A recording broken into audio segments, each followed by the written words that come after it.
Mari kita bahas kutukan, hinaan, penistaan, dan kemarahan Zuma terhadap Yesus dan iman Kristen.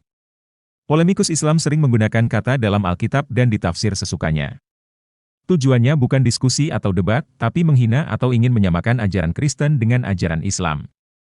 Misalnya kata pedang pada Matius 10 ayat 34 ditafsir ajaran perang dalam Kristen atau halalkan darah. Jangan kamu menyangka bahwa aku datang untuk membawa damai di atas bumi. Aku datang bukan untuk membawa damai, melainkan pedang. Begitu juga ketika menafsir kata kutuk pada Galatia 3 ayat 13. Polemikus hanya memakai kata kutuk dan menafsirkan bahwa Yesus terkutuk karena disalib. Mengapa mereka tidak mengambil konteks dalam Galatia 3? Polemikus bukan ingin diskusi akademis tapi karena marah. Mereka tidak bisa membela Islam yang sudah rapuh dari dalam dan dari luar. Dari dalam yaitu Al-Quran dan hadis itu sendiri, sedangkan dari luar yaitu sejarah dan bukti arkeologi. Kita dengarkan kemarahan Zuma terhadap iman Kristen yang ingin dia jatuhkan.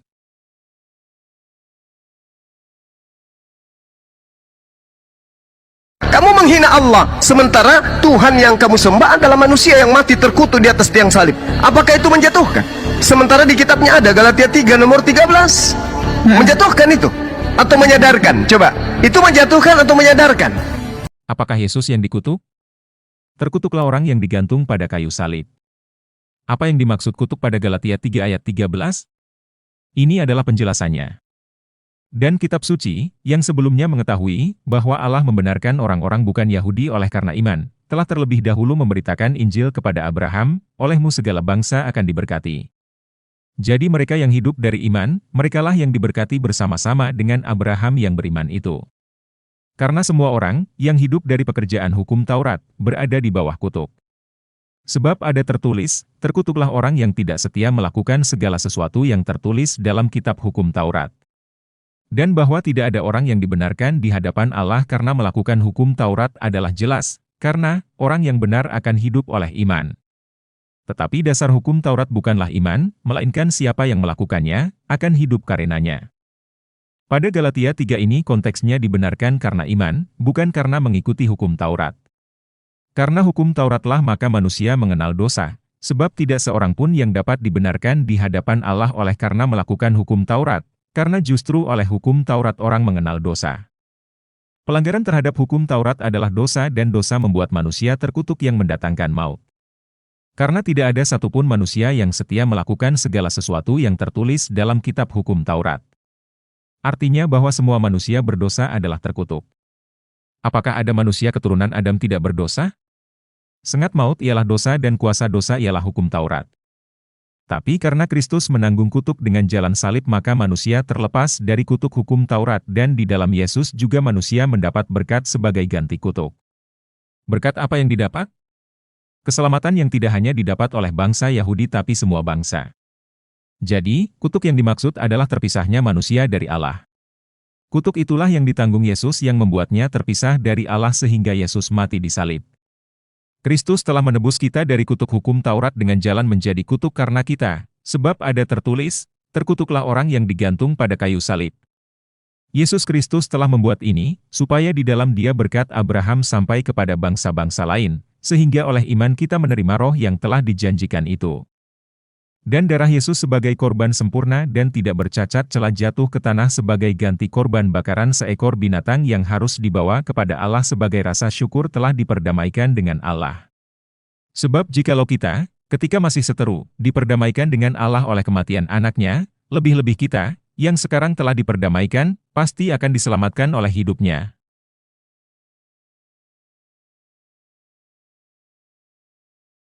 Intinya bukan pada salib tapi kematian Yesus harus digantung dan tidak menginjak tanah dan Yesus harus menanggung kutuk itu seperti yang dikatakan dalam kitab Ulangan 21 ayat 22-23.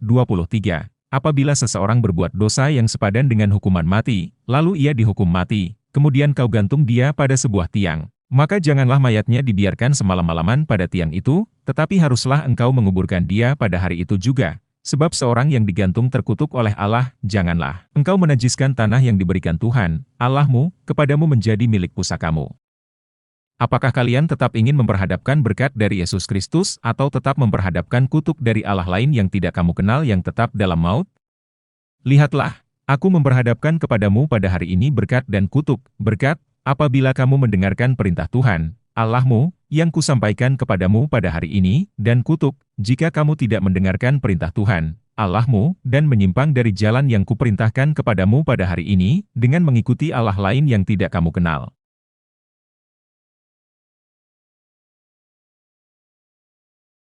Tergantung orangnya sih, Makanya, jadi jangan berangkat dari pikiran negatif untuk menilai kami yang ada di sini. Kami mengingatkan, jangan menghina. Sebab sehina apapun Islam di mata Anda, sadarilah Tuhanmu jauh lebih hina. Manusia lahir di kandang binatang, dinetein, disunat nonotnya. Zuma mengakui bahwa Islam itu hina, tapi Tuhan Yesus lebih hina lagi karena lahir di lokasi kandang hewan. Apakah anak yang lahir di toilet itu hina? Apakah ibu Zuma itu hina karena menyusui Zuma? Mengapa ibu Zuma begitu hinanya sehingga anaknya sendiri menghina ibunya yang menyusui Zuma? Begitu juga sunat adalah hina, menandakan bahwa semua umat Islam yang sunat adalah hina. Islam agama hina karena mewajibkan sunat pada setiap umatnya. Rasulullah bersabda, tidaklah seorang bayi yang dilahirkan melainkan dalam keadaan fitrah, maka bapaknya lah yang menjadikannya Yahudi, atau Nasrani atau musyrik. Lalu seseorang bertanya kepadanya, "Wahai Rasulullah, bagaimana pendapatmu jika bayi itu meninggal sebelum itu?" Maka beliau bersabda, Allah lebih tahu dengan apa yang mereka kerjakan. Menurut Rasulullah, semua bayi dalam keadaan fitrah, tidak disebutkan bahwa jika bayi lahir di kandang hewan maka tidak dalam keadaan fitrah. Tidak disebutkan juga bahwa bayi yang disusui maka tidak dalam keadaan fitrah. Begitu juga dengan sunat. Rasulullah sendiri menekankan kehinaan itu bukan pada jasmani tapi lebih kepada imannya, musyrik atau tidak. Lalu, mengapa Yesus harus lahir di kandang hewan? Karena Yesus datang untuk menggenapi semua nubuat dalam perjanjian lama, dimulai dari kelahiran. Pada hari itu, demikianlah firman Tuhan, Aku akan mengumpulkan mereka yang pincang, dan akan menghimpunkan mereka yang terpencar-pencar dan mereka yang telah kucelakakan. Mereka yang pincang akan kujadikan pangkal suatu keturunan, dan yang diusir suatu bangsa yang kuat, dan Tuhan akan menjadi raja atas mereka di Gunung Sion, dari sekarang sampai selama-lamanya.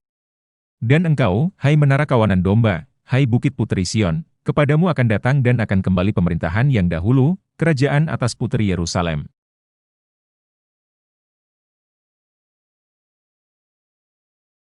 Dibunuh oleh manusia, mati secara terkutuk di atas tiang salib, bangkit setelah menjadi mayat, jadi Tuhan oleh Paulus. Sejak waktu itu Yesus mulai menyatakan kepada murid-muridnya bahwa ia harus pergi ke Yerusalem dan menanggung banyak penderitaan dari pihak tua-tua, imam-imam kepala dan ahli-ahli Taurat, lalu dibunuh dan dibangkitkan pada hari ketiga. Tetapi Petrus menarik Yesus ke samping dan menegur dia, katanya, "Tuhan, kiranya Allah menjauhkan hal itu. Hal itu sekali-kali takkan menimpa engkau." Maka Yesus berpaling dan berkata kepada Petrus, "Enyahlah iblis. Engkau suatu batu sandungan bagiku, sebab engkau bukan memikirkan apa yang dipikirkan Allah, melainkan apa yang dipikirkan manusia." Zuma juga terhasut oleh iblis seperti Petrus, hanya saja Petrus bertobat dan tetap menjadi pengikut Yesus yang setia. Untuk itulah, Zuma harus segera bertobat agar tidak beriman pada iblis dan tidak lagi membenci Yesus.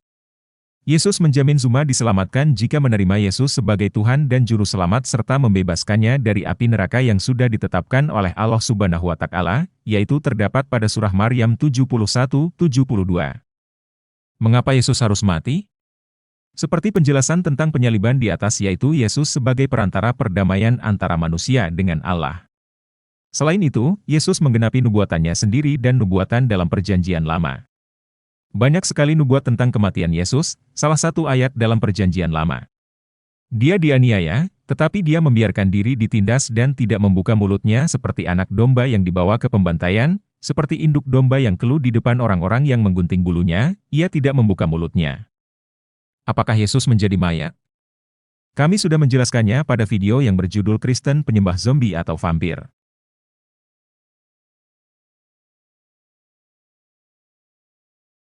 Kami nggak menghina, ini data akurat.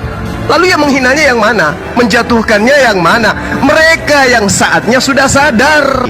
Salah kita, kalau ada orang kemudian jatuh dan hampir jatuh di jurang, kita tidak ingatkan. Salah kita. Nah, pengikut Yesus sudah dijamin dan pasti diselamatkan. Tapi kitab Zuma menetapkan semua umatnya datang ke neraka dan itu sudah ditetapkan oleh Allah Subhanahu wa Ta'ala. Kami berharap agar Zuma tidak makin dekat dengan jurang. Allah Subhanahu wa Ta'ala menjanjikan akan menyelamatkan orang yang bertakwa dari jurang api neraka, tapi apakah Allah Subhanahu wa Ta'ala menjamin bahwa Zuma diselamatkan ketika ada dalam jurang api neraka? Menurut Al-Quran bahwa semua manusia berdosa, kekal di neraka. Bukan demikian, yang benar adalah barang siapa berbuat dosa, dan ia telah diliputi oleh dosanya, mereka itulah penghuni neraka, mereka kekal di dalamnya. Pilihan ada pada Zuma, ingin masuk api neraka kekal yang ditetapkan Allah Subhanahu wa Ta'ala, atau kepastian keselamatan dalam Yesus? Kami ingatkan bahwa Allah Subhanahu wa Ta'ala adalah Khairul Makirin.